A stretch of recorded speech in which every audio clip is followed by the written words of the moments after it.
For decades, I mean, literally for as long as I can remember, we've been told this massive lie about our joints. We've been told that uh, as we get older, our cartilage just simply grinds down, like the brake pads on a car. Right, the whole wear and tear thing. Exactly. Yeah. And that there's absolutely nothing we can do but just, manage the pain and wait for the inevitable. You get older, your bones grind together, you hurt. End of story. But the research we are unpacking today completely shatters that wear and tear myth. It reveals that the real culprit behind your stiff knee or achy shoulder isn't just your cartilage grinding away. It's actually your biological oil drying up. So, welcome to the deep dive. We are looking at an extensive stack of research on joint health, specifically focusing on the biological mechanisms targeted by a formulation called joint genesis. Yeah, the traditional wear and tear perspective is incredibly fatalistic, honestly. And more importantly, it totally ignores the dynamic living environment inside our bodies. The sources we're examining today reveal that healthy joints depend on this intricate biological system. I mean, we are looking at a multi-layered, microscopic ecosystem, and if you only focus on the hard structures like the bone and the cartilage, you are completely missing the environment that keeps those structures alive. Okay, let's unpack this because reading through these sources, the car analogy really holds up if we apply it correctly. Like for years, we've been told that joint pain means the tires, our cartilage, are just wearing down from too many miles on the road. Right, which makes total sense on the surface. It does. So the medical field and the supplement industry have focused entirely on the tires. But these sources are telling us we've been completely ignoring the oil in the engine. And I mean, you can put brand new tires on a car, but if the engine has no oil, that vehicle's going to break down, it's going to overheat, and it's going to be a miserable ride. It is a miserable ride. The research actually frames this internal environment as a three-part equation for healthy joints. It requires healthy joint hydration, smooth lubrication, and a balanced inflammatory support system. So all three have to be working together. Exactly. If any single one of those three interconnected systems begins to decline, the entire joint ecosystem suffers.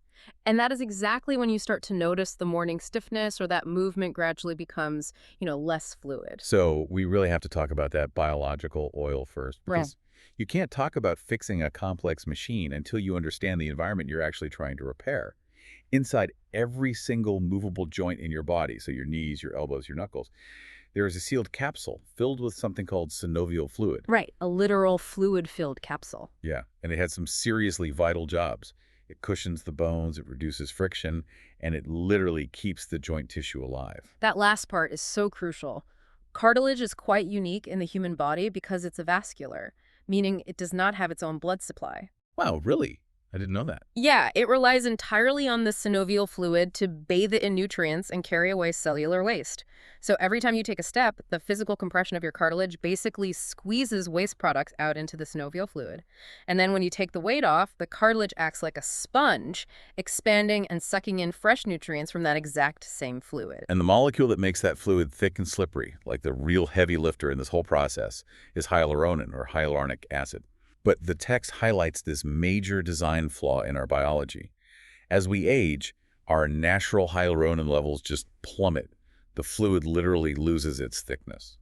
What's fascinating here is that scientists studying cartilage mechanics emphasize that healthy cartilage absolutely depends on the viscosity of that synovial fluid. You literally cannot separate the two. When hyaluronan drops, the fluid becomes watery. Like it loses that thick, oily texture. Right, it loses its shock-absorbing capacity. And if the fluid is thin and degraded, the cartilage suffers because it's no longer being protected or nourished properly. It experiences significantly higher friction during every single movement.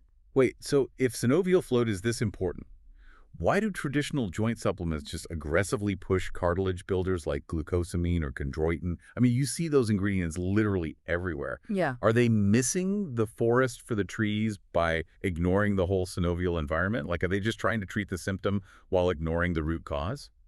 Well, they are targeting the wrong phase of the structural problem. Glucosamine and chondroitin focus heavily on the structural scaffolding of the cartilage itself. Building the tires. Exactly. But as this newer research highlights, trying to rebuild cartilage in a dried-out, poorly lubricated joint capsule is like trying to grow grass in a desert. The cartilage desperately needs the hyaluronan-rich fluid to even function and regenerate. This broader understanding of joint mechanics helps explain why supporting the internal fluid environment has become such a massive area of scientific interest right now. So if the root of the problem is this thinning synovial fluid, Uh, how do we thicken it back up? I mean, you'd think we could just drink more water, but the research points to a very specific molecular complex called Mobilee, which is the first major pillar in the joint genesis formula. And the main goal of Mobilee is hydration. but we need to define that word carefully here. Right. For everyone listening, we need to clarify what hydration actually means in the context of a joint capsule, because it definitely does not mean drinking 8 glasses of water a day. You can drink water until you float, and your joints can still be completely dehydrated. Yeah. Joint hydration refers specifically to the water binding capacity of the synovial fluid. This is where hyaluronan performs its primary function. It acts as a massive molecular sponge. A molecular sponge. I really like that visual. It's very accurate. A single hyaluronan molecule can attract and retain hundreds of times its own weight in water molecules. By physically holding on to that water, it traps it inside the joint capsule, keeping the synovial fluid thick, elastic, and capable of actual cushioning. So it's not just water floating around, it's trapped in this gel. Precisely. When you have that sponge effect working, Yeah. your cartilage surfaces glide past each other with remarkably low friction. Okay, so the text mentions this is different from isolated hyaluronic acid because Mobilee delivers naturally associated compounds together. Okay. It has collagen components and these bioactive polysaccharides. So is this essentially a case where the sum is greater than its parts? Does throwing hyaluronic acid in there alone not work as well without the collagen and polysaccharides backing it up? Exactly. Biological molecules rarely work efficiently in total isolation. When you introduce an isolated synthetic hyaluronic acid into the body, it doesn't always integrate well into the existing tissue structures. Because it's missing its support network? Yes. The text notes that Mobilee is a naturally occurring complex. The collagen provides the structural framework, and those bioactive polysaccharides, which you can think of as complex, sticky sugar molecules, they act like a biological netting. That netting helps weave the hyaluronic acid and the water together, giving the synovial fluid its stable, gel-like texture instead of just being, watery. So it's rebuilding the actual environment rather than just numbing a nerve. I love that approach. Yeah. But even if we have a perfectly lubricated, well-hydrated, well-oiled machine, if it's moving, it is generating heat and experiencing physical stress. It's unavoidable. Right. Think about the last time you spent an afternoon gardening or doing some heavy lifting. The heat and tightness you feel in your knee afterward isn't just friction. Lubrication alone doesn't solve how the body reacts to everyday physical stress, which brings us to inflammation and ginger root. Right, because even the most perfectly lubricated joints experience microtrauma during physical activity. When you use a joint, your body naturally signals an inflammatory response to deal with that stress and begin the repair process. Which is normal, right? Totally normal. The problem arises when that response becomes unbalanced or excessive, lingering long after the activity is over. You feel that lingering chemical alarm as discomfort, heat, and stiffness, regardless of how well lubricated the joint capsule might actually be. Here's where it gets really interesting to me. Because we all know ginger. It's in our kitchens. It's a staple for an upset stomach. But the leap from a spice rack to modern clinical science is huge. The research focuses on active compounds in ginger called gingerols and shogals. And they aren't just there for flavor. They are actively intercepting signals at a cellular level.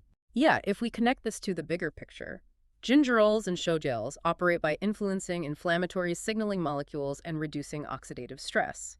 To put that in more accessible terms, when your joint is stressed, your cells send out basically chemical text messages calling for an inflammatory response. Like pulling a fire alarm. Exactly. And gingerols act as interceptors, calming those messages down so the response remains balanced. Additionally, oxidative stress is essentially biological rust. It damages cells over time. These compounds help neutralize the molecules that cause that cellular rusting. The clinical data cited in the text actually backs this up with multiple randomized clinical trials evaluating oral ginger supplementation for osteoarthritis. And comprehensive meta-analysis concluded that ginger produced modest improvements in pain and physical function. Modest, but significant in a clinical setting. Right. Now, biology is complex, and the text does provide a balanced view, noting that while ginger generally maintained a favorable safety profile, some participants did experience mild gastrointestinal side effects. It's a powerful botanical, and it interacts with the digestive tract, so that makes sense. It does. And the vital distinction regarding its mechanism is that ginger is not a fast-acting pharmaceutical painkiller designed to just block a nerve signal for 4 hours. So it's not a quick fix. No, not at all. By interacting with those signaling molecules and reducing the biological rust, ginger is supporting the body's baseline inflammatory balance over time. It helps ensure that the temporary fire of a healthy inflammatory response doesn't smolder into chronic irritation, say, after you've gone for a long walk. Okay, so Mobilee acts as the structural foundation to keep the fluid thick, and ginger root manages that baseline heat and cellular alarm system. But what about the acute, everyday feeling of tightness? Like if you wake up and your shoulder just feels locked, we need to address that specific type of stiffness. And the source material introduces a complementary botanical for this, which is Boswellia serrata.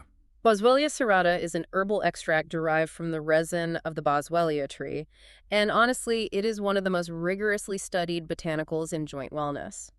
Just as ginger relies on gingerols, Boswellia contains active compounds known as boswellic acids. So a different active compound for a different job. Exactly. These acids specifically target different inflammatory pathways than ginger, focusing heavily on supporting joint comfort and restoring flexibility in tissues that have become rigid. The text actually cites several systematic reviews and meta-analyses showing that across multiple randomized controlled trials, Boswellia supplementation was associated with clear improvements in joint comfort, morning stiffness, and overall mobility.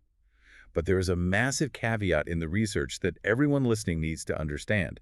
It states that Boswellia is effective, but it is most effective when used consistently for several weeks. Yes, the improvements in physical function and the reduction in morning stiffness are entirely cumulative. So it builds up. Exactly. The boswellic acids need time to integrate into the biological pathways and exert their supportive effects on the joint tissues. Taking a single dose of Boswellia will not instantly rebuild your joint mobility. Because the text stresses that it needs to be taken consistently for several weeks, does that mean we need to think of joint health? Less like taking an aspirin for a headache and more like watering a wilting plant? You can't just drench a dry plant with a gallon of water once and expect the leaves to bounce back perfectly green the next day, right? That is a brilliant analogy. The mechanisms are very similar. You are nurturing a biological environment.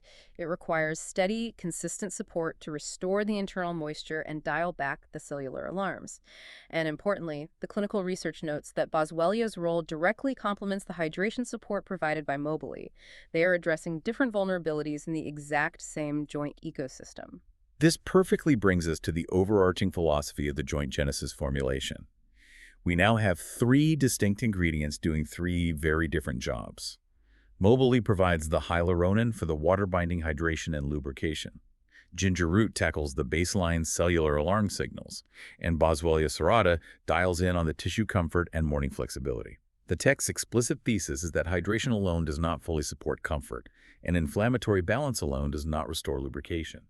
This raises an important question about how modern science is finally shifting our approach to physical aging. For a long time, the supplement industry conditioned consumers to hunt for a single miracle ingredient to fix complex problems. The magic bullet idea. Exactly.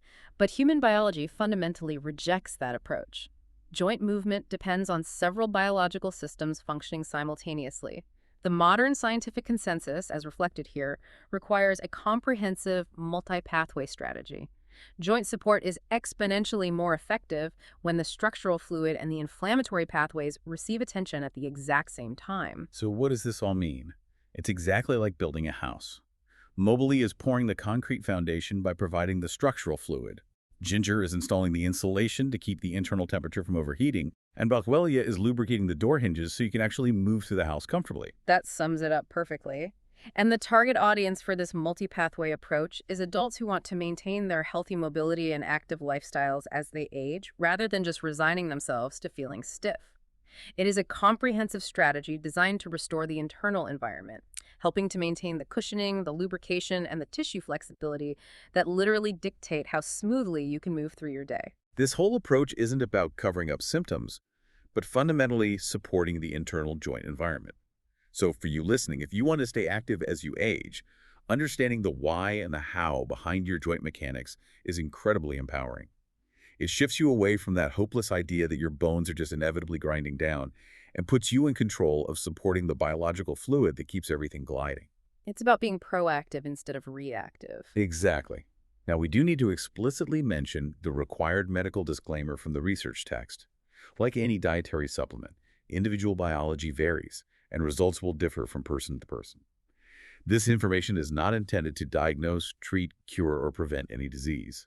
And if you have medical conditions, if you are taking prescription medications, or if you are pregnant or nursing, you should absolutely consult a healthcare professional before making any changes to your routine. Always a crucial step. Providing your body with the correct biological tools is the ultimate goal here. But looking at all of this data, there is a final concept from the research that really requires deeper consideration to just, mull over. Oh, lay it on us. We've learned today that healthy joints rely on this incredibly intricate interaction between water, hyaluronan, and lubricating proteins just to minimize physical friction.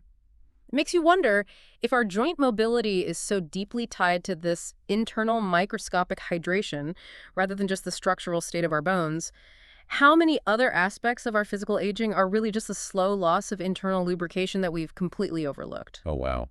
That is a thought that is going to stick with me. It completely reframes how we think about getting older. It's not just about the structure wearing out. It's about the fluid drying up. Thank you for joining us for this deep dive. Keep asking questions, keep looking past the surface of the science, and we will catch you on the next one. Take care, everyone.